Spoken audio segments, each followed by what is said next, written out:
Electrocast.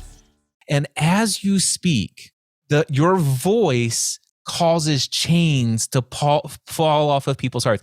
But it's not the words that you speak. It's like the frequency. It's the energy. She goes, I feel like when you enter a room, there's an excitement. And when I thought about the excitement, and I've been reading about the map of consciousness and different levels of consciousness and vibration, I do recognize that when I go into a room, there's no way the people in that room can stay at the same lower level of consciousness of guilt and shame. It's impossible.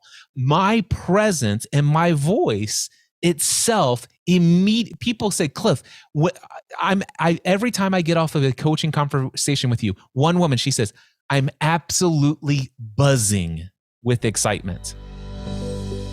Welcome, beautiful beings, to season 2 of the Cosmic Love Antenna podcast with your host, Harrison Ma. This podcast sets the loving intention of creating the mystical space needed to pull back the layers restricting health, alignment, and love. Now let's walk you home to your cosmic spiritual heart space. Before we continue this beautiful chat today, wonderful souls, I need to jump in here to share something really exciting. If you've been following these episodes or you've been following me on social media, you know that I am in the process of releasing my first book, Your Cosmic Love Antenna, Define, Embody, and Emit Your Unique Frequency of Love. And at the time of this episode release, pre-orders are now open. If you have been pulled to this show, if you're looking to understand the what, the how, and the why of love, if you're looking to apply some of the tools connected to your chakras, inner child, releasing religious trauma, ancestral healing, emotional release, and so much more, then this beautiful expression from my heart to yours is for you. If you are looking to channel more of your unique gifts and the divine frequency that you are, these pages will open all of this up. And if you're interested, all you need to do is go to cosmicloveantenna.com. That's cosmicloveantenna.com. And you can pre-order this book right now. If you pre-order, click on that link, put in your email, you're going to get access to some special gifts that I'm only offering to those who get in before I release it fully. These gifts are going to be some more channeled meditations, activations, and some other surprises from my heart to yours. So head over to cosmicloveantenna.com, pre-order this beautiful expression, and I can't wait to hear how it shifts your life. If you're listening to this after pre-order sales, that same link can be also used to go to the direct purchase link. Sending love, and I hope you enjoyed the rest of this episode today. Good morning, evening, afternoon, beautiful mystical beings. Welcome back to the show. Welcome back to the powerful conversation that we're going to have today. I'm so excited to introduce my guest here in a moment. But as always, for returning listeners and new listeners to the show, welcome to this mystical dance that we're going to have today. If you get a lot of value out of this conversation, as always, how you can help and support this chat getting out there into the mystical lands is by sharing this with a friend and a lover that you feel deeply to. If you have some things bubble up, some comments, some extra questions, or some feedback, you can always go over to Apple and Spotify and leave it over there. But this is how you support this conversation and help myself and the guest reach your hearts a lot more deeply.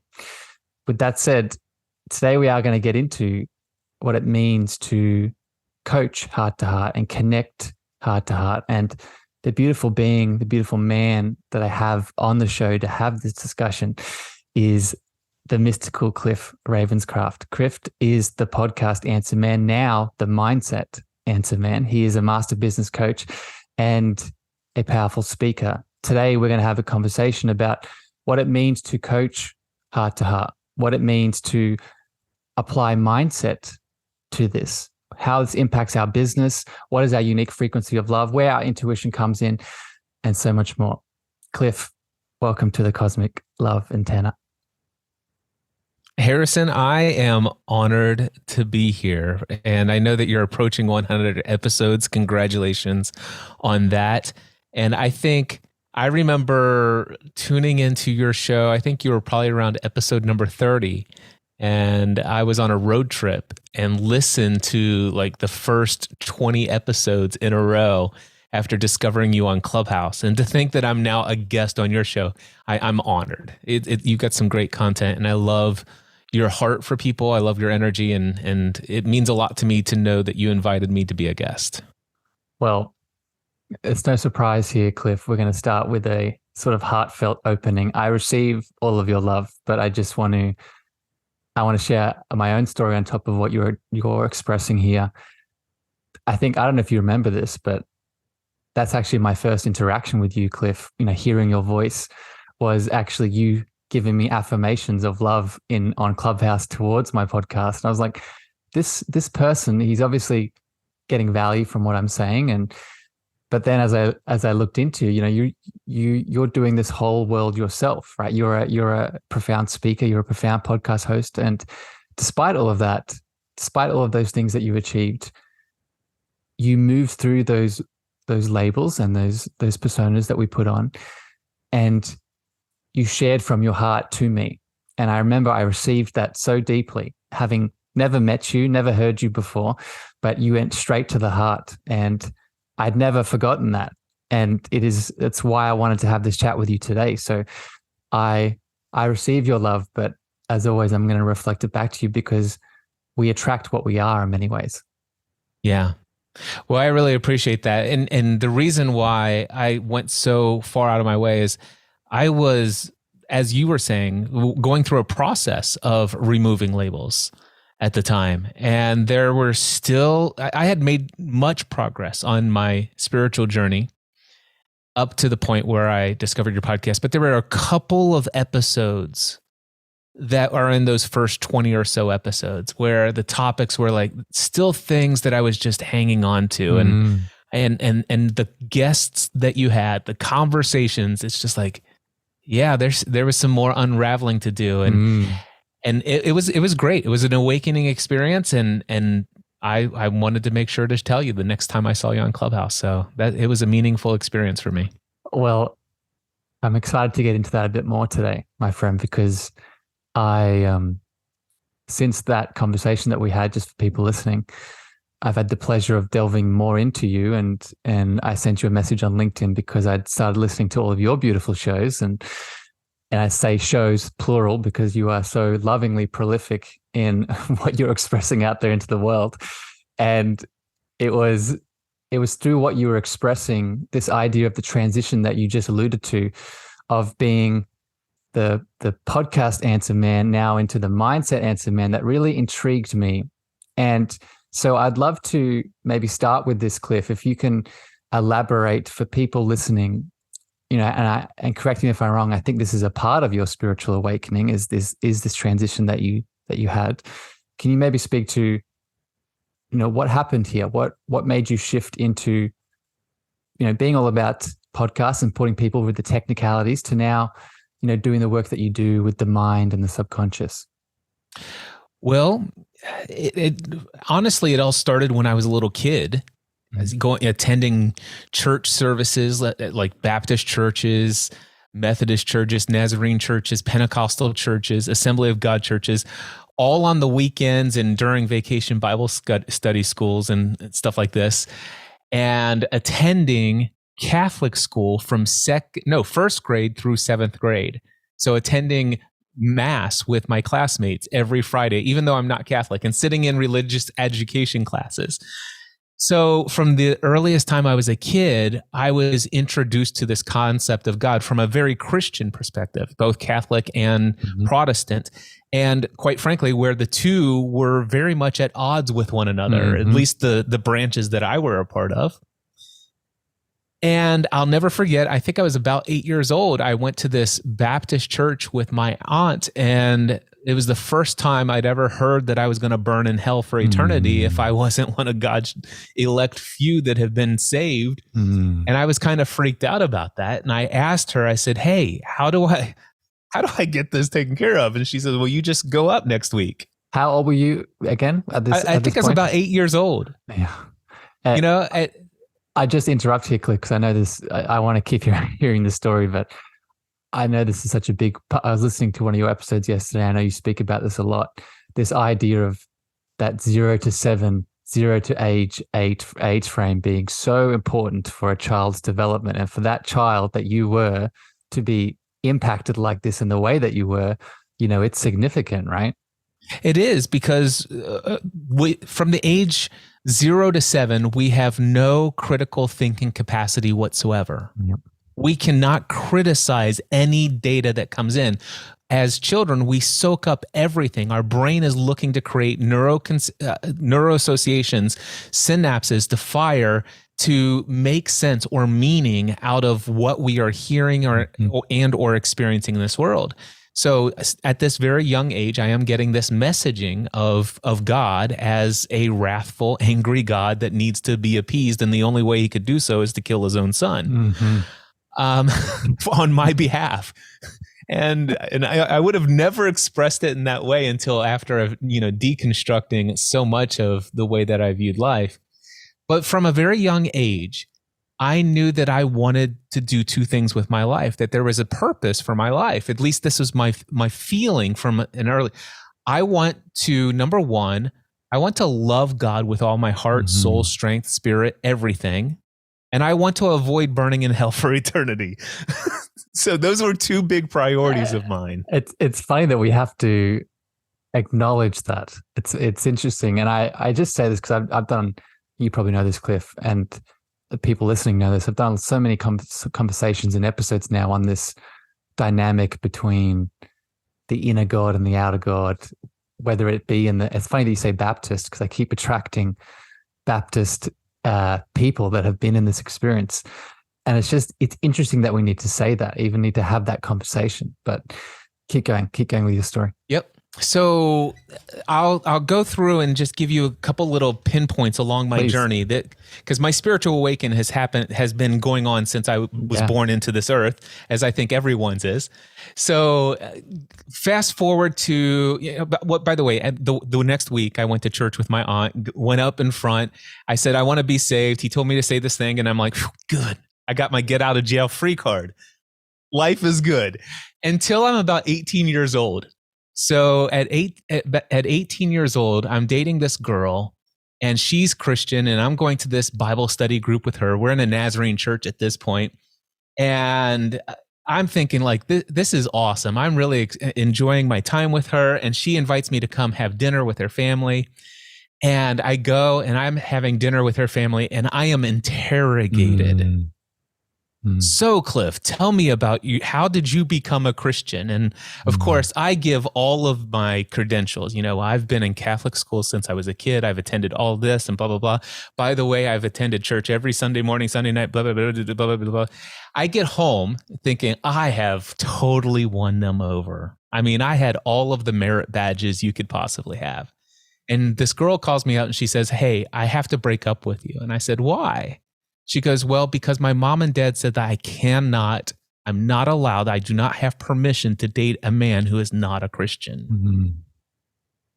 And I really liked this girl, but you know what? At that moment, I could care less about the loss of that relationship. I instantly feared for my eternal soul.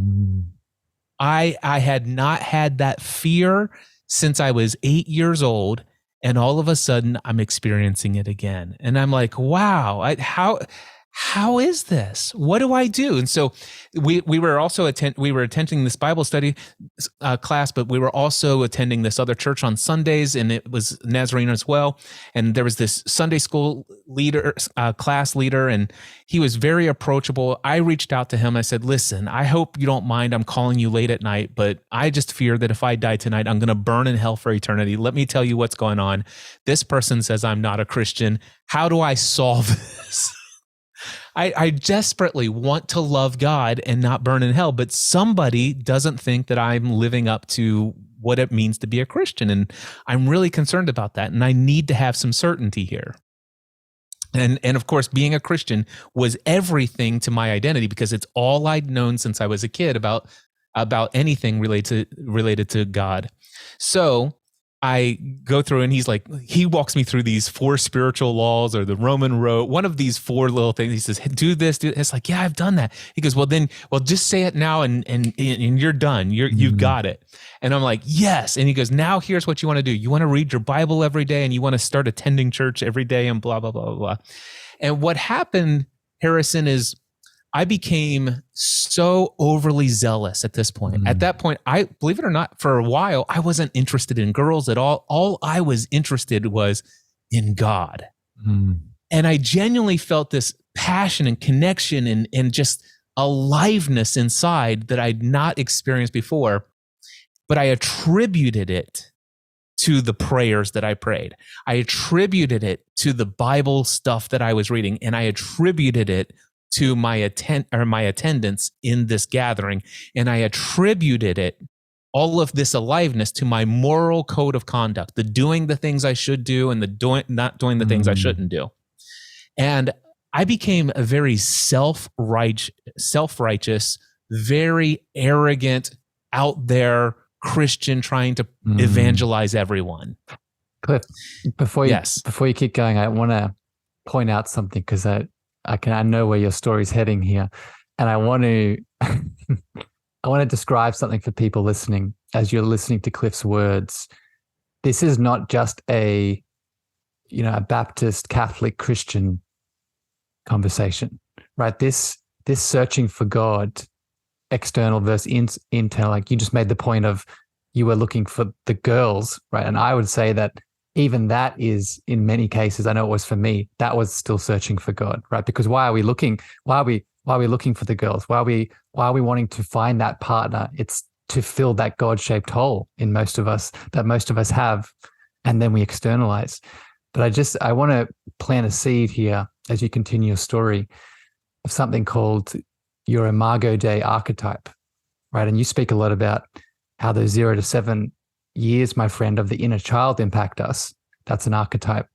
But there's one that precedes that, and that is the Imago Dei, and that's our relationship to God. That's whether God is external or whether God is internal. So keep going with your story, but I want people to sort of feel this archetype inside of them as they hear your story and the transitions that you're taking. Have you heard of that before, Cliff? I've not heard about the archetypes of the Imago Dei, but I've heard the phrase Imago Dei before, but just not the explanation. Keep going with your story. Righteousness. Yes. So I was in the Nazarene church. They have this song. It's all about holiness, perfect sanctification, and stuff like that. I'm not going to go into their theology, but I really was believing that, this is my thing that I'm working towards attaining, this entire sanctification, until I met a girl. And then all of a sudden we began doing things that we ought not do, at least as far as what's being adopted as their teachings. Yeah. And as a result of that, here I am now, a leader of young adults in Sunday school classes and Bible studies. And here I am doing things that are opposed to everything that we teach morally. And I just left. No, I did not say I was leaving. One day I was given a brand new responsibility. Cliff, we want you to teach this young adult Sunday school class. And here it is. It was my first day. I walked, it was in a school, and this classroom was full of young adults, like about 30, 35 students, or 30 to 35 young adults. And I peeked around the corner. I saw them in there. I turned around, walked to my car, got in my car, and I never stepped foot in a church for another year and a half to 2 years, because I felt so much guilt and shame, and that I had failed, and I never spoke to anyone, and not even that girl. I completely, like everything, just walked out on everybody. And that was the same time I was going to college after graduating high school. And I spent my entire first semester, for one whole semester of college, there were 2 days I was sober. I joined a fraternity, got drunk. I was drunk every day. I was sober 2 days, still had straight A's, by the way. But it's just like I was just living this crazy party life. Everything that had been repressed, I'm like all in, let's do this. I finally decided to stop drinking and just took up smoking pot instead. But it's just like all of this, just different way of living life, partying, hanging out with the frat buddies. And then Cliff, just to interrupt, it's interesting because what comes up on my heart, and this is really the journey that we're taking here, that Cliff's elaborating and sharing from his experience.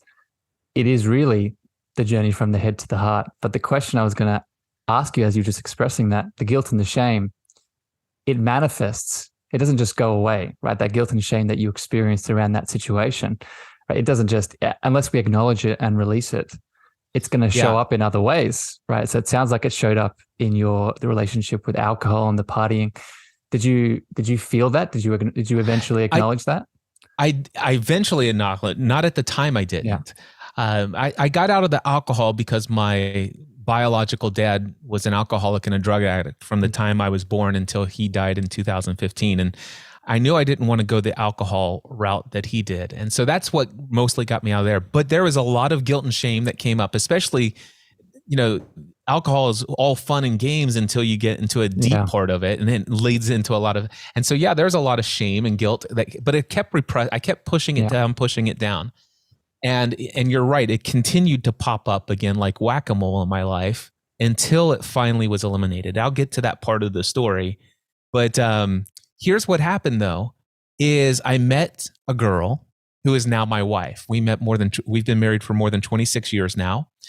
And when we were dating, I said, she was starting to talk about getting married. And I'm like, I don't think I'm the marrying type. I don't know that I have what it takes.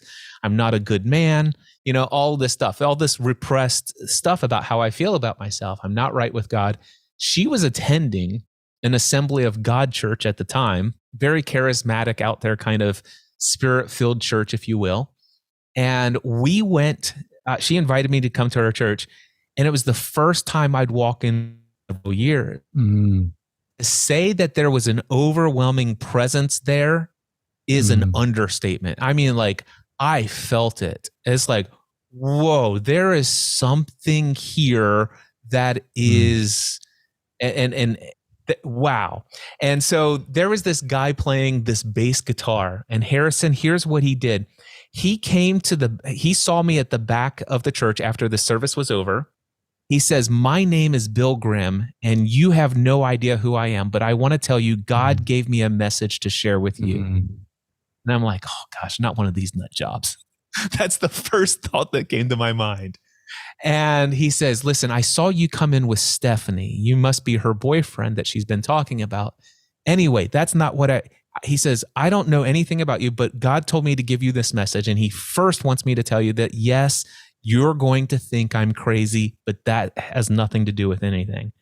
I just want you to know, God wants you to know that one day you will be involved in ministry full time, and you will minister to tens of thousands of people.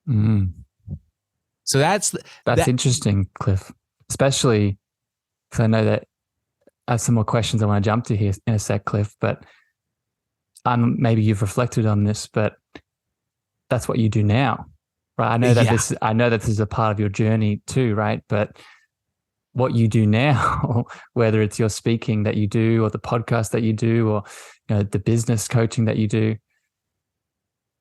it is that speaking to the masses, right? To that God, and filling that God-shaped hole with the people inside of you. But let me ask a question here, Cliff, because I want to jump to some other questions.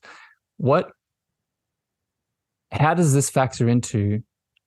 And I feel like the answer's already coming through me, but I'm interested to hear you saying it. How does this factor into your big shift into sort of where you're at now? Because I know a lot of people listening might be new to your voice. So if you sort of see this spiritual awakening that you've been through, how does it lead to Cliff that I'm speaking to in this moment? So I'll give you the Reader's Digest version. So I decide, my wife and Stephanie and I decide to get married. I decide that I'm going to start leading small group Bible study groups, like the ones I used to attend with that girl in the Nazarene church. That was the only time I ever felt really close in my relationship with God. And I want to have that if I'm going to be married to you. And then we get married. A few months after we get married, I feel like I want to devote the rest of my life to being of service to others through full-time ministry. And I don't know what that looks like. And I went to my pastor at the time. He goes, well, that obviously means you should be a pastor. And so I start studying for the ministry and I become an ordained pastor. And so I go through all of this stuff. I go for about 10 years as an associate pastor in a church. I'm preaching. I perform weddings. I do all of that stuff. But all of that on the side voluntarily, because throughout a 10-year period or 12-year period of time, I began working in a family-run insurance agency owned by my mom and dad that was started by my grandfather in 1937. And I also developed an incredibly profitable, successful career as an insurance agent, selling auto, home, life, and health insurance. So all of this happened, and then the wheels fell off the wagon on this ministry thing. So I started podcasting as a hobby in 2005, 17 years ago. It's funny how it starts like that. Yep. And so my wife and I are podcasting about this television show Lost, and there's this television episode called All Good Cowboys Have Daddy Issues. I had some daddy issues. Stephanie had some daddy issues. And we share a little bit about our stories. There's this episode called the 23rd Psalm where they misquoted the 23rd Psalm. And I'm sharing about, what the actual 23rd Psalm actually says and how it changes the meaning and what it might mean to the show. And people are just like, oh my gosh, loving it. Our emails are being flooded, hundreds of emails. By the way, by our third episode of this podcast, we have 27,000 subscribers, tens of thousands. So because it aligned, it was a lot. So this is, I want to keep here. I know where this is going, my friend, but I have a hunch around what that is, but I'll get back to that. Keep going. So what happened was, all of a sudden I started to think there's no way I'm ever going to be an insurance agent for the rest of my life because I want to be a pastor or I want to be in full-time ministry. But over time, I realized I have a greater opportunity to be of service to others as an insurance agent beyond what I've been able to experience in 10 years as a pastor role and what I've seen other pastors do. So as an insurance agent, I was oftentimes the first time somebody would call somebody if there was a daughter who was just involved in a car accident, if a house just caught on fire, if there's a tornado. I often spoke to people in that moment of crisis.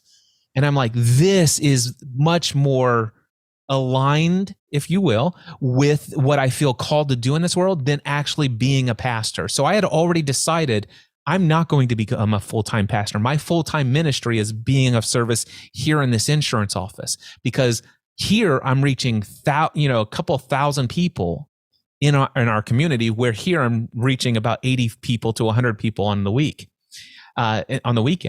So then now I'm reaching tens of thousands of people. And these people are asking me questions every week via email that are their deepest, darkest secrets, fears, and anxieties and worries. And this is where the shift happens. I'm like, I wonder what life would be like if I could do this for a living instead of insurance.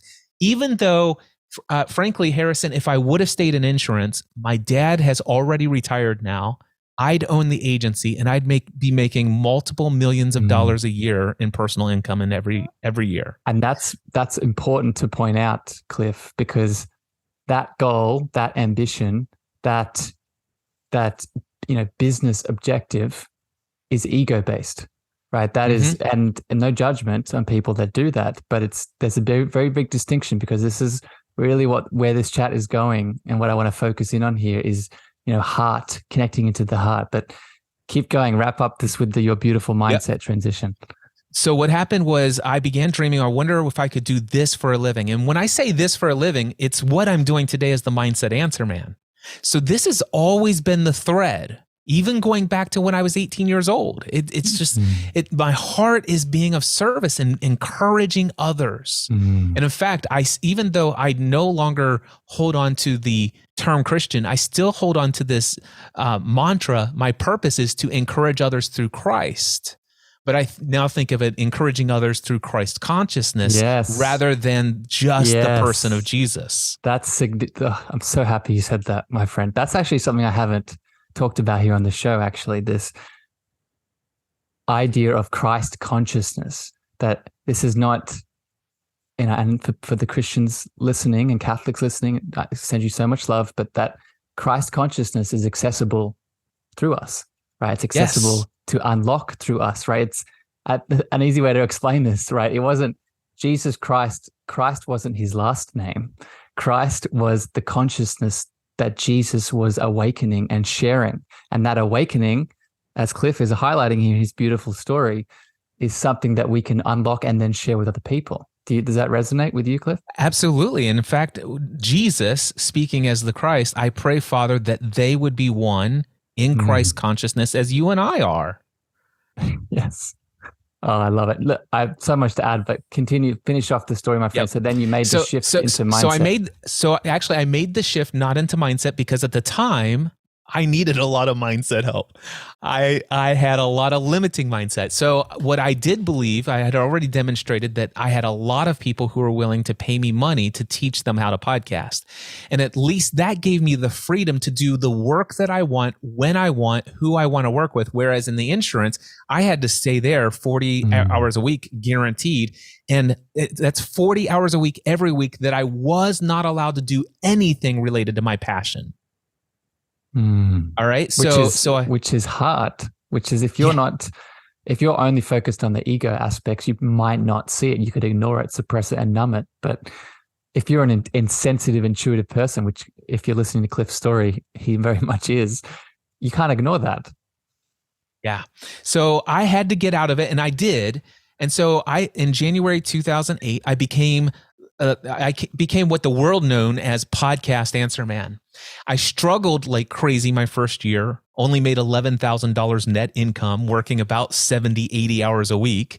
But at the end of the year, I was profitable. I paid all of the overhead. I didn't go into debt, all of this other stuff. It was a great year, only made $11,000, which is a lot less than what I was used to.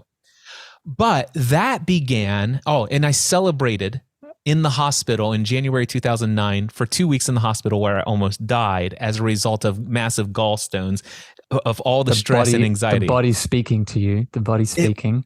It is like, wow, something's got to change. That began my personal development, that self-help journey, which began to move me down the path of introducing me to things like Think and Grow Rich by Napoleon Hill, and Psychocybernetics by Dr. Maxwell Maltz, and Tony Robbins materials, and all this other stuff that, quite frankly, for a long time, I avoided these things because self-help is the slippery slope that leads you away from from God. Exactly. So I'm still very much, I spent about 10 or 12, actually a total of 12 years as the podcast answer man. And during that time, sorry to interrupt you, my friend, but just because you're very modest about this, not just 12 years, but very successful years, right? Building up to this man that you were, right? And for people that are just listening, you can't see this, but even I can see on your podcast video, you have a little podcast answer man symbol, right? And you were very successful, my friend. It was this was another opportunity in which you could have very easily stuck with the ego and the personas and say, I'm just going to stay with this. I'm going to continue with this fame, this connection to people that I'm building, but you didn't. Yeah. When Harrison is talking about some of the success that I experienced after studying personal growth and development and beginning to implement all of the things that I was learning, I personally am responsible for helping more than 40,000 people launch a podcast. And most everyone who has a podcast today either learned from me, learned from somebody who learned from me, or learned from somebody who learned from somebody who learned from me. So that's the place where I had risen to in the podcasting industry. And I did, over the course of those 12 years, generate somewhere around $7 million in personal income. So, and I was at the place where $500,000 a year, every year, was pretty much guaranteed. And in January 2015, I began to have that uneasiness. It's like it came again. Did it? It was the exact same thing. I wonder what life would be like if I could do this instead of this. It was just instead of insurance, now it's instead of teaching people how to podcast. Where did you feel it, my friend? Just because I speak a lot about, as you probably know, speak a lot about the chakra system and how the body speaks as it already has in your journey. It was in my gut. It was right in. It was in the solar plexus. Yeah. It's just my creative voice was getting squashed. I was so in demand as a podcast consultant answering people's technical issues that I did not allow myself the time to let my own creative voice get out and entertain, educate, encourage, and inspire people. And I'm like, I'm making so much money, but every day a little piece of me is dying. And I want to come back to life again. And so I decided I'm going to find a way to shift from podcast answer man to mindset answer man. And I began to go in depth into study of people who were doing the kind of work that I do today. I've studied probably about 4,000 hours worth of Tony Robbins materials. I quote it all by heart. But I began also to study all of these other personal development materials. And I'm like, I can do this. And I implemented plans. I started paid workshops, made $35,000 to $45,000 in a weekend. I did annual conferences. I start doing paid mastermind groups, all of this stuff, allowing me to do exactly the work that I want to do. And I didn't need the $500,000 a year. So I got to the place where right at the height of the pandemic, I built my business in a way where I never have to work more than 12 hours a week and I can easily make $30,000 a month. And I'm like, that's more than enough for me. But during this process, because I had so much free time, I read a book called Autobiography of a Yogi. And that opened the floodgates like nothing else, Harrison. That's so. I want to hear about this, my friend, but I just want to reflect on your beautiful journey, right? I'm so happy. I didn't expect you to tell me your whole story, but I'm very happy that you did, because now everyone is caught up with your beautiful experience. And maybe you can share in relation to the autobiography of a yogi here, but the question that I want to ask you here, and this is really, as I listen to your story and as I've been listening to your podcast chats, and this is why I want to have you on the show, what you highlighted in your beautiful adventure is a continual connection back to the heart, right? Every time the ego mind came up, and we're not here to vilify the ego mind, it has a very important role within our development.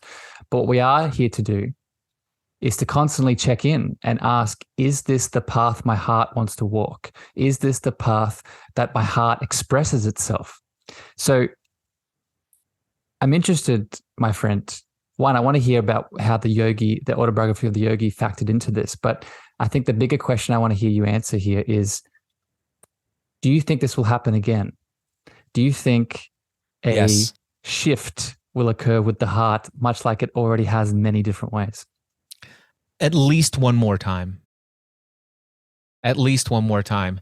And I know this because it's already started. Like I already have a vision. If you were to say, Cliff, is there another question you're asking yourself? What would life be like if I could do this instead of what I'm doing now? Yeah, that question's already brewing, and the vision of it's already there. There's a part of me that sees myself owning a couple 100 acres of land in a mountainous area with plenty of woods, and building a retreat center for people to get away from the hustle and bustle of their normal lives, learn how to go within, experience what deep meditation is, learn what transcendental meditation is, teach them how to get in touch with their heart and to experience unity and oneness with God, and then to convince them that they don't have to be here to do it, that you can actually go and experience this at home. Oh, I love it. I ask myself, what would be like if I were doing that for a living instead of what I'm doing now? And that's where the autobiography of the yogi comes in, my friend. I feel that through your purpose. So this is really the crux of this chat, is this frequency of the heart that you are, my friend. And maybe you can speak to this. I'm sure that you've noticed throughout those different pivots throughout your life, and this is what I want people to really reflect on in their own journey, that there's probably been a lot of people that have left your life, but there's also been people that have stayed within that journey. Yes. And what I want to ask you here is, why do you think they stayed? And what I'm getting at to frame this is the Cliff that I see in the human form is the layer of you. It's a beautiful layer, but it's a layer. But there is something in that heart that is a deeper essence of you. And that essence continues throughout your life. So I'm wondering if you could reflect on this. Does this resonate, my friend, in your transitions? Yeah, it does.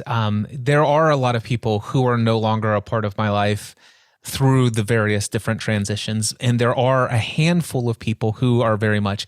And every one of those people, while they may not be able to articulate it, not all of them.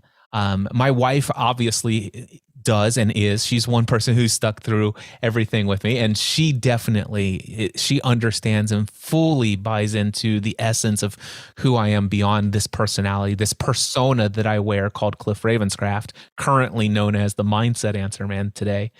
But she definitely understands the fullness of the meaning of I am a divine spiritual being here having a human experience. Now, I have my mastermind group that I'm a part of, that I've been a part of since 2010. This is a group of myself and 5 other men. We've been meeting every week for over a decade. And these 5 men, all of them would probably wear the label of Christian very easily. And one of the 5 men he completely understands this new way out there version of who I am today, and stuff like that. The other 4 don't quite understand it, but they know that not only that they accept it, they realize that while some people will perceive that Cliff has changed, they don't. Yes, that's the point. Good. So that's a beautiful example of your brainstorming and your networking mastermind group. When we spend time with people long enough, whether we are consciously aware of it or not, we pick up on the frequency that is them, the frequency of that is them, that is behind the personas, as you said. And it's interesting because this is where I want to take this chat next here, Cliff, and shift into more, practical business coaching aspects. You don't just talk about this stuff. You don't just act this stuff in your own life. As you've alluded to, you support other people with this. And currently, as the Mindset Answer Man, you do this through the coaching lens. So I'm wondering if you could maybe speak to here, and we'll go back and forth on this. What is the role of being in this intuitive heart space when you are coaching or mentoring someone? What does it look like? So when I am coaching or mentoring someone, first and foremost, I recognize that I have a connection to what I had previously labeled as God, which is a connection to my higher self, to the Christ consciousness, the universal cosmic consciousness.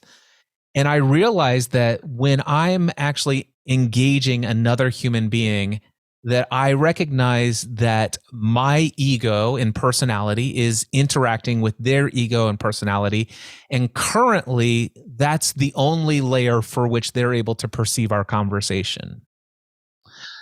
But what I experience what I, Cliff Ravenscraft, experience as a coach is I'm engaging with my client and they telling me, well, I say, hey, what's going on? What is it that you're looking to create in this world? What are you most excited about pursuing next? What is it that is there anything that I can do to be of support or encouragement to you? So they tell me what it is their heart desires.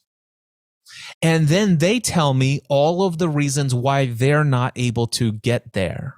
And of course, I don't buy into that story because I believe well, first of all, it's all an illusion, yeah. but your illusion that you can't reach your illusion is an illusion. So I know that Yeah, that's big. That's big. I want to just break that down for a moment because it's so, when I hear that, the part of my ego, there's a part of me that's like, oh, that's such a spiritual woo-woo shit, right? Bullshit. But it's real. It is It's a real. reality. But I want to keep hearing you express this because as a mentor, as a coach, that's holding space for these illusions to come up. It's not about condemning them and judging No. them. It's about actually loving them through them. Well, one of the things that I learned when I made the transition, when I knew I wanted to be a mindset answer man coach and not just this consultant guy, I learned a ton of stuff from Tony Robbins. And one thing I learned, if you want to create change in another person, you can never do so if you judge them. Yeah. You will never create change in a person that you are judging. Yeah. Because they even if you're holding that judgment inside and it never their inner being knows it, even though they're not aware of it. They will sense it, even though they don't understand what it is that they're sensing. They will feel your judgment. And I would take this a step further, my friend. As you were explaining that, I often get images in my third eye. And I got the image of the finger pointing outwards, right? And whenever we judge, I would actually assert that all judgment is self-judgment, right? So when one finger is pointing at someone to judge, there's three fingers pointing back. So even that projection of the judgment that we perceive is on them, it also doesn't feel good because it's also our own judgment that we're not seeing. Yeah. So one of the first things that I do is, coaching from the heart around mindset is I never want to judge anyone that I am coaching, even the thing that they're going after. Even if I don't think that it's something worthy going after, that's not for me to judge. It's a part of their journey. It's a part of what they're currently going after. And my goal is to help them do what it is they're seeking out to do. And ultimately, sometimes the coming to the realization that once you achieve that, it didn't give you what you truly want. That's a part of the journey as well. Sometimes I can ask a question and say, is this what you truly want? And get to it. But a lot of the people I work with, Harrison, they're not into this. They're not very self-aware. No. So, and again, that's not a judgment. It's just an observation. And so I take each person, and what I want to do is I want to understand and appreciate where they are. So what is it that you want to do? And now tell me, what have you already done? And what obstacles have you run into? And they begin to tell me stories. They have a narrative. And that narrative is based upon their beliefs that they picked up, most of which they picked up during the first 7 or 8 years in their life. And this is, Cliff, I know where you're going here. Just to put a full circle on something we talked about before, this is where not only the inner child comes up, as you were just alluding to, but also where that relationship to God comes up, right? That Imago Dei. Do you notice that in that experience, that example? I do. I notice it where the inner child comes in. I still don't. I don't know that I'm completely following just authentically the Imago Dei. If you want to explain it to me now, I can take it in. It's basically, to put it very simply, it's the relationship to our power, right? Is our power something we see outside of ourselves? I need to go to the doctor. I need to go to the coach. I need to go to the news. I need to go to the government. I need to go to the religious group to obtain my power. Or if I don't know where my power is, can I go in? Can I go into that power that I know is inside of me? And that's what Imago Dei means, finding the power within. Yeah. And for most people, it's the first option that they take is looking outside for the power. Yes. Because based off, and again, I'm not here to only pinpoint religious groups, but it's because most of us have had some kind of indoctrination through religious upbringings that we are taught that power is firstly outside of us.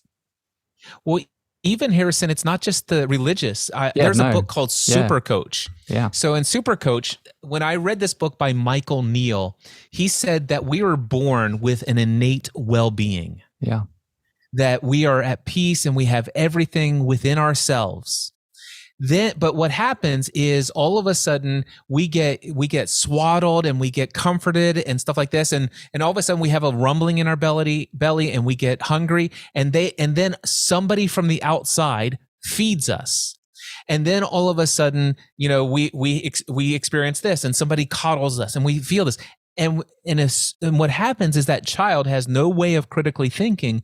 But what happened is that child, by being coddled, without knowing it, they were the source of their well-being. But they created a neuroassociation that person called mommy, or that person named daddy, is responsible for my well-being.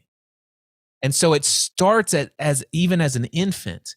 And then all of a sudden there's this one day, and this book is written so brilliantly. One day you knock over the HD TV and dad starts swearing and screaming and he's upset and blah, blah, blah. And now you've been rocked out of your world and he hates me and blah, blah, blah. And now you begin to say, oh, I need to start adapting who I am in the presence of these people to be safe in my sense of well-being. And so it becomes now from that point forward, we begin to condition our belief throughout all of our experience that as long as I can vote for the right politician, say the right things to these people, all of this stuff, I have to adhere to the expectations of my community and everyone to fit in and have well-being. Yeah. We could have a whole conversation on this, my friend, on this 0 to 7 age frame. And you're so right. Thank you for pinpointing, there are, whether it's religion, whether it's the family dynamic, as you just highlighted, whether it's the government programming, whether it's, the education system, that's a whole other category of, most education systems have this dynamic as well. So, but let's go back a little bit here, Cliff, to the container, the coaching container. And the question I want to ask you, which really hit my heart, and I heard you explain on one of your conversations on your podcast, around the intuitive dynamic movement of the coaching process. And what I mean by this is everything you just talked about with connecting into the person, moving through the illusions, helping them from the heart, moving through the inner child. It's very hard to put a step 1, step 2, step 3, step 4 structure on how this develops, where what is optimal in my experience, and this is what you spoke about, that the supporting is more of an intuitive sort of dynamic process. So let me explain it more succinctly. If Cliff was coming to me for this kind of support, it would actually be better for me, each session that we had, for it to be just intuitive, for me to tune in the moment to the highest need that comes up versus fitting you into a box that I need to make you fit. Does that resonate, my friend? Yes. There are two different dynamics here. First, you spoke of the frameworks and the step-by-steps and the stuff like that. And I find that everybody's on a different journey. And so formulas, they can be useful. Frameworks can be incredibly useful in certain things. Like, for example, if you want to achieve a goal, I have a 10-step formula that's pretty much guaranteed to get you anything you want. But the thing is you may not want what you say you want. And that's, before we get into a framework, a step-by-step guide of how to create something, let's make sure it's what you want, because be careful what you ask for, you just might get it. And that's where, so I'll give you a perfect example of what you're talking about. I just did a coaching package for Black Friday through Cyber Monday. I said $1,500, work with me for 3 months, 1 call per month. And I had all of them fill out their application. And Harrison, I know that this is going out in audio, but I'll just show you what happens when I get somebody, they fill out an application to tell me, what's going on in their life and what is it they want to create. So today, this morning at 10:30, I had a gentleman, and here's my notes from his application. And on here was, if this guy truly wants to talk about what he put in his application, I know exactly what direction I think we should go. So I prepared for an hour to go in the direction that he would want to go, knowing full well there's only a 3% chance that we'll touch anything on this list. Because here's what I said at the beginning of the call. Number one, are you 100% distraction free? Number two, may I have permission to be your coach? And that means, may I ask you questions or say things that will challenge you at the deepest level? And then the third thing I said was, I've read every single word you've submitted in your application. I have notes and I have prepared all sorts of ways we could go and tackle everything you put on your application.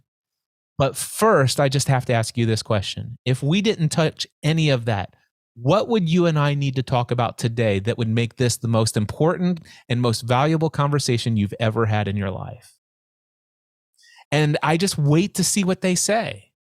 And then I take it from there, and it's all intuitively guided. Yeah. And I would say, so it's a beautiful example, my friend.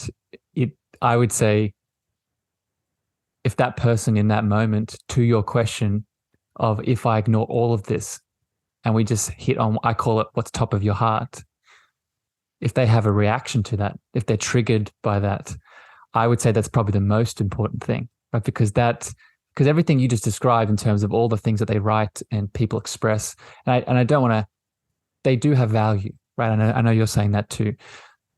But as we went back to before with the ego illusions, there is a root problem that most of these stories are stemming from. So when we speak about connecting heart to heart, whether it's through coaching, mentoring, podcasting, in many ways, it's about getting to that root, right? It's getting to that root problem. Yeah. Another thing, Harrison, that's coming up for me when it comes to intuitively coaching from the heart is helping people to get closer to the source of their identity. Yeah. Yeah, their real identity.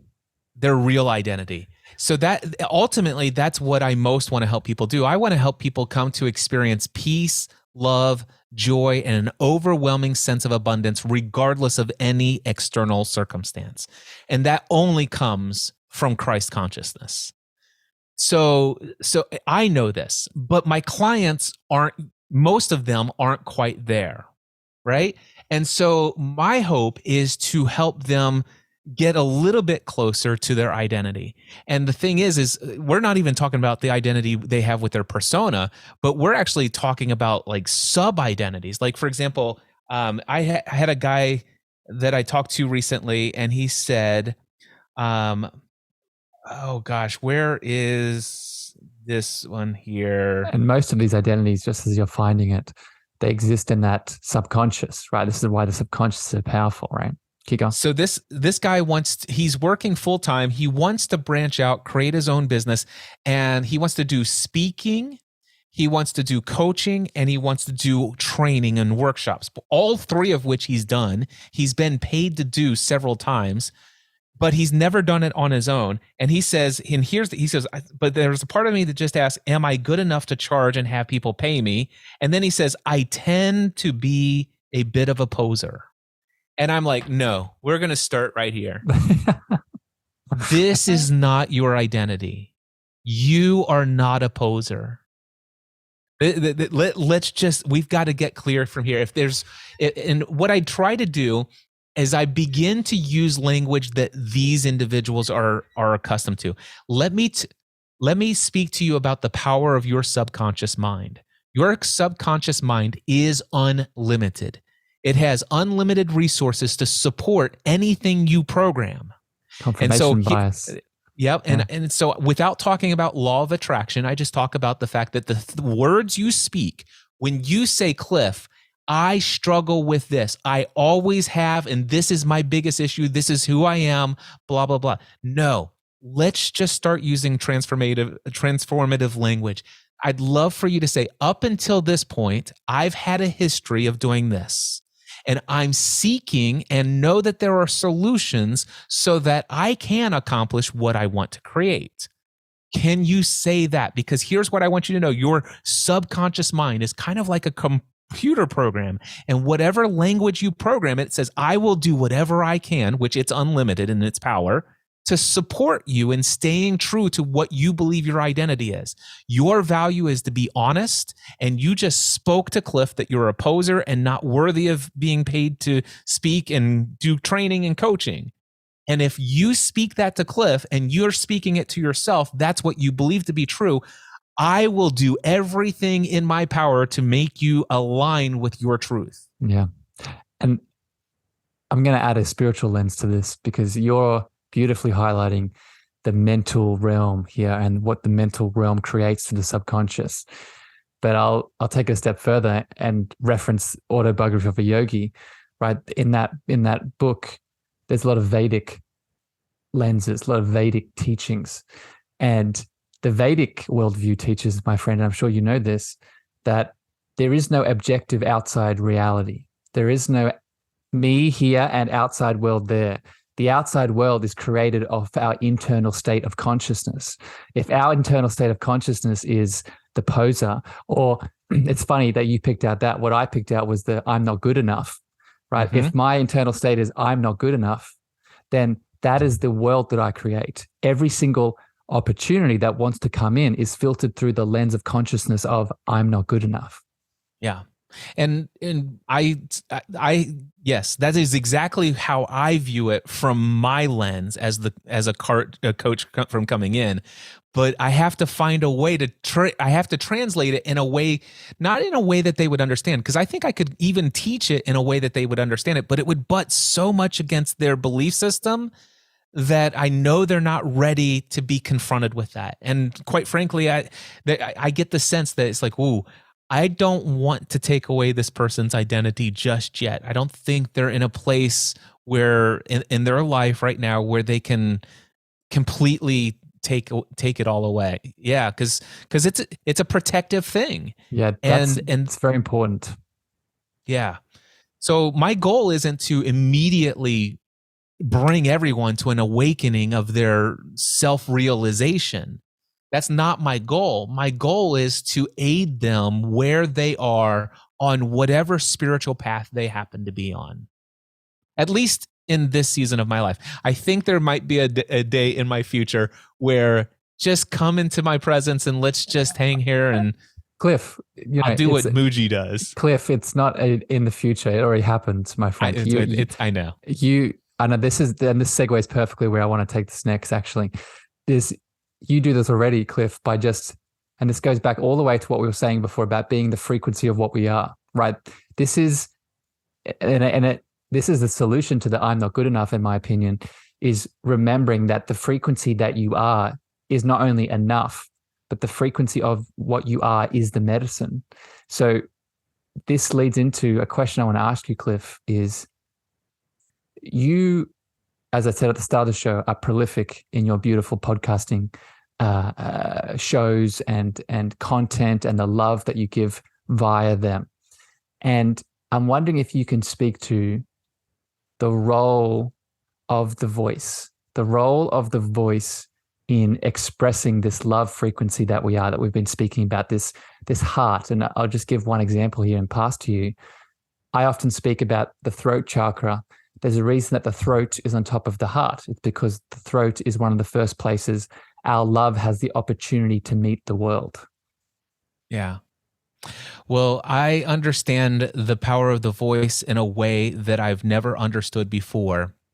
And I do believe that the voice that God has given me has a tonal frequency in and of itself that unlocks something in the hearts of other people. It breaks chains off of their own spiritual being, their bondage that they're in.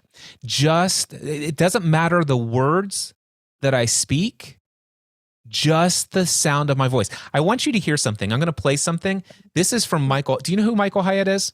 Yes, I do. Yeah. Okay, so I'm going to play this. Listen to this. Well, I've told you before, this is why I listen to your podcast. It's not because I need more technical information on podcasting. I just listen to you because I like the way that you think about life, how you approach the problems you're trying to solve, and just your voice. So you could be talking about anything, and I'd be interested. And I know that what he's saying that, but it's just your voice. It's profound. It's your voice. And I had this experience. I went to a mastermind group event with my friend Ray Edwards, and he had this team of people called Heaven in Business. And it's a group of people who do regularly what this Bill Grimm guy did back in the days when he says, I got a word from God for you, right? And what this group of people, they sit there and they pray for just a moment, and then all of a sudden they begin to speak and tell you the vision that they see, and they begin to interpret or channel what they hear God saying. Yes. And there's this woman, her name is Siri, not from the iPhone, but her name is Siri, and she and a couple other people gave me these words from God, if you will, and I have the recordings of all of them. But the one that spoke to me the most, she says, I see you in a radio. By the way, these people had no idea who I was. They'd never heard the name Cliff Ravenscraft. They know nothing about me. She goes, are you in radio? Because I see you in like a radio booth speaking into a microphone. That's the first thing she said.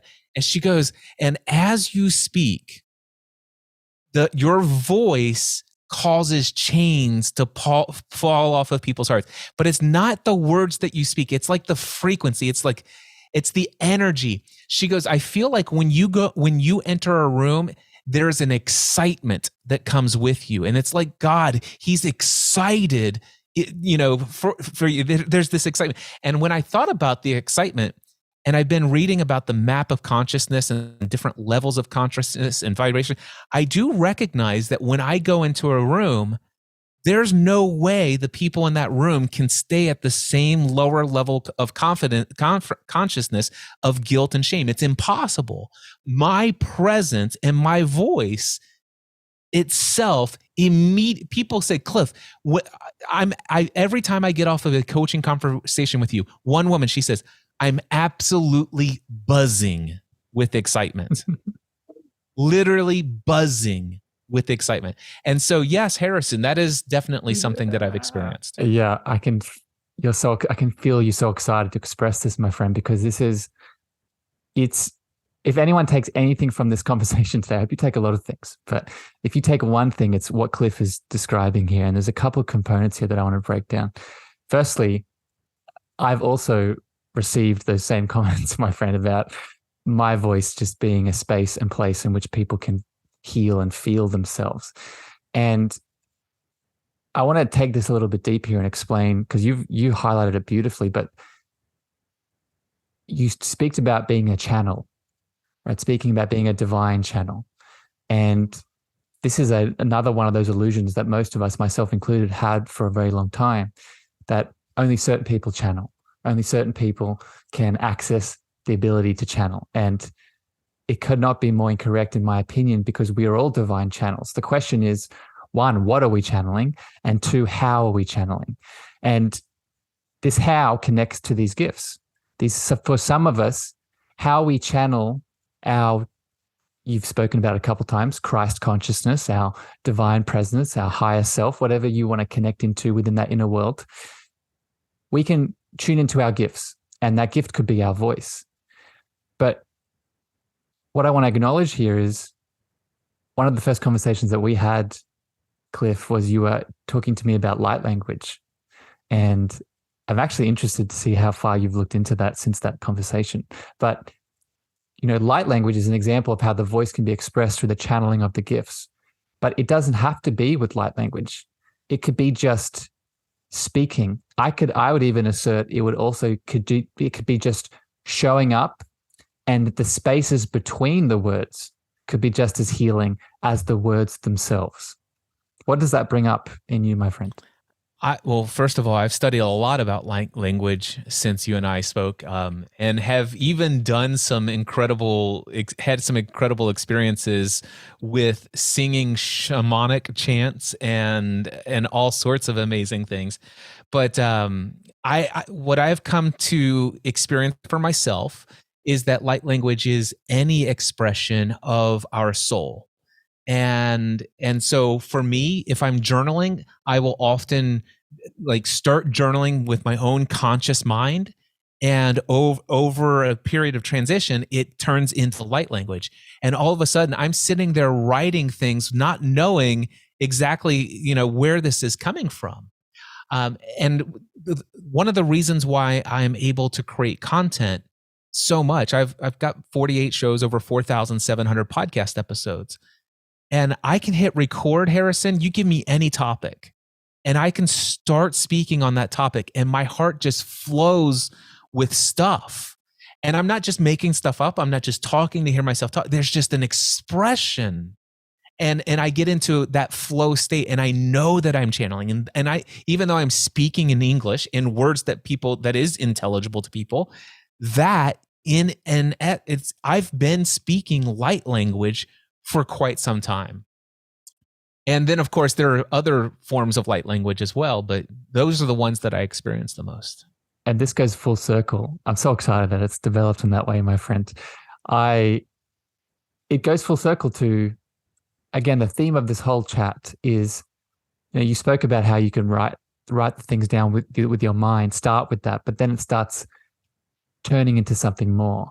And the mind has almost resistance to it, or has confusion to it, but there's something more coming through.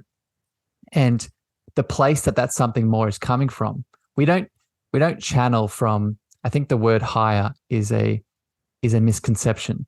It's less about higher and more about deeper into oneself, through what? Not through the mind, through the heart, right? And this is really the role, this whole conversation that we've had today, whether it be through light language or speaking or, connecting to your frequency, it all starts with that heart connection.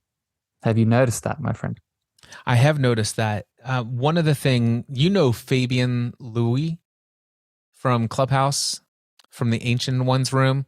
Anyway, I had worked with her for 6 months as a coach, with her as my coach, and had an incredible experience. And one of the things that she had taught me was to create something called sacred space. Mm. And what I love about this is, what I envision is listen, I want to set an intention for what's about ready to happen here, whether it's for my own personal time, or if I'm working with a one-on-one client, or I'm working with a group of people. And I actually did it before this conversation, because I knew that I was not only speaking with you, but this is going to reach a lot of people.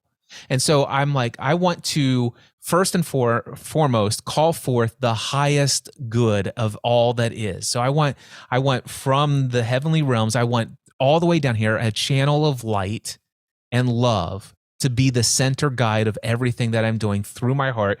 I also want to ask my ego to politely step aside and sit outside of the circle of this sacred space. Not because he's punished and that he's not unworthy. I want him to learn from this experience. And then I invited in my guides, my God, the higher self, my ascended masters, anybody that wants to aid me in this for my good and the highest good of everyone listening. And then once I've done that, I sit in silence. I make sure that my consciousness is in my heart space. And then I'm like, okay, I sense this presence. I sense this alignment. I am now declaring this is a sacred space until I say otherwise. Beautiful. And that's how I entered into our conversation today. That's a powerful practical tip there, my friend. We've gone off into the weeds beautifully, by the way, into a lot of esoteric and spiritual stuff. But what you just highlighted is a very grounded, practical way that we can do that, right? And I love how you added in calling in the spiritual support team, because we've spoken a lot about illusions today. And another illusion right there is that we are alone, right? That we, as the human that we are, even if I'm not physically connected to someone, I can feel alone. But within the spiritual dynamic, what you just highlighted, we're never alone. And all that's usually missing is asking, is putting out the requests, sending the frequency through our antenna, as I would say. And for those who are Christian still in that realm, what I would say is this: there was this time when Jesus was up on a mountain praying, and all of a sudden he called forth Elijah and Moses they manifested right there in his presence, and the disciples witnessed this. So this isn't something that's limited only to woo-woo New Age people or Hindus or anybody else. That's really the intention of this chat today. I hope it's come across into people's hearts. Is everything we've talked about. This is not a Harrison thing. This is not a Cliff thing. This is accessible to each and every one of us. You don't need to prove your worth. You don't need to be good enough. You are enough in this moment. Cliff, I've really enjoyed this conversation, and it's gone into some beautiful spaces and places that I didn't even expect, and I love it. I have one more question for you, and if you've listened to my show, I think you know what it already is. But before I get to that, I do want to give you the space now. If people want to find out more about you, if they want to connect to you, if they want to listen to you, if they want to have you as a mentor, as a coach, where would you like to send them to find out more? Well, you're listening to a podcast, and it'd be crazy for me not to tell you to type in Cliff Ravenscraft into the podcast app you're already in, and you'll see a bunch of podcasts with my name on it. But the Cliff Ravenscraft Show would be the one to probably start out with, and it'll link you out to others. But also, there is one place that I love to get people their first real introduction to me, and it's over at mindsetanswerman.com/free. And if you go to mindsetanswerman.com/free, you'll have my opening keynote address, and it says, give me 60 minutes and I promise you your life will never be the same.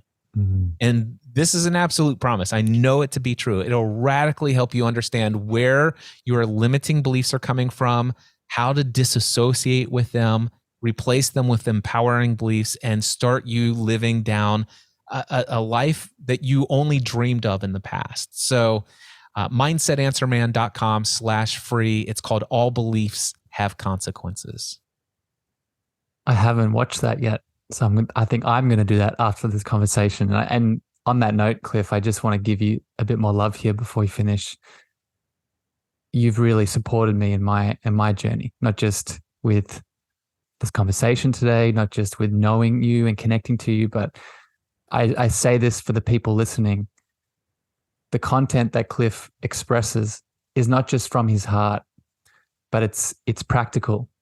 It's actionable. You don't have to wait or pay for anything. I would encourage you, if you feel pulled to Cliff, to invest in him.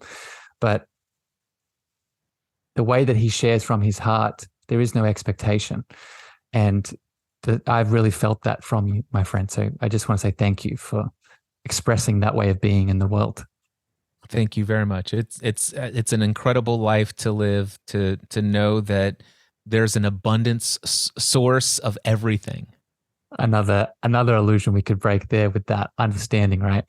That we are all abundant. So, Cliff, my final question for you today to wrap up this conversation. This is the Cosmic Love Antenna, and in my journey, I grew up in a religious setting, and much like your experience, I felt a bit disillusioned with how the teachings were expressed to me about what God was. I became atheist. And then actually what brought me back to God and a connection to a higher power was interchanging God with the feeling and the embodiment of love. So I'm wondering, Cliff, how do you define that love word in your world? How do I define the love word? Love. Yeah. Love. It's hard to say, it's hard to define it, and here's why. Because I think that truly, in essence, nothing exists in reality other than love. So how can I use a word to describe all that is? It's coming from my biblical, upbringing. God is love, and I do believe God is love. And if I think of God is love, well, what is God? Well, God is all that is. There is nothing that is not God, and so therefore, if God is love, there is nothing that is not love, and so all is love. Harrison, that's my answer, brother. Beautifully said, my friend. I don't think you could add anything more to that, and it doesn't need it, but it deeply resonates with my heart, and I could not agree more with you. My friend, I love you very much. Thank you for your time I love today. you too, brother. Thank you for spending, I know it's holiday season. Thank you for spending holiday season with me. For all the people out there in the listening world, I hope this brought you value. I hope this connected you back into your beautiful heart space. If it did, please share this far and wide with someone that you think it can help and support. But regardless, we love you unconditionally. And until next time here on the show, we love you. Bye, everyone. Thank you for listening to the Cosmic Love Antenna with me, your host, Harrison. If you gained value or this episode hit your heart, please remember to share this out with a friend, a family member, or a lover. You can also leave your love over on Apple reviews and Spotify star feedback, and this helps me spread my frequency to more souls in need. Finally, if you want to connect with me deeper, want to reach out, interested in coaching, please follow me on Facebook, Instagram, TikTok, and LinkedIn at Harrison Meagher, Meagher spelled Meagher. Sending you so much love.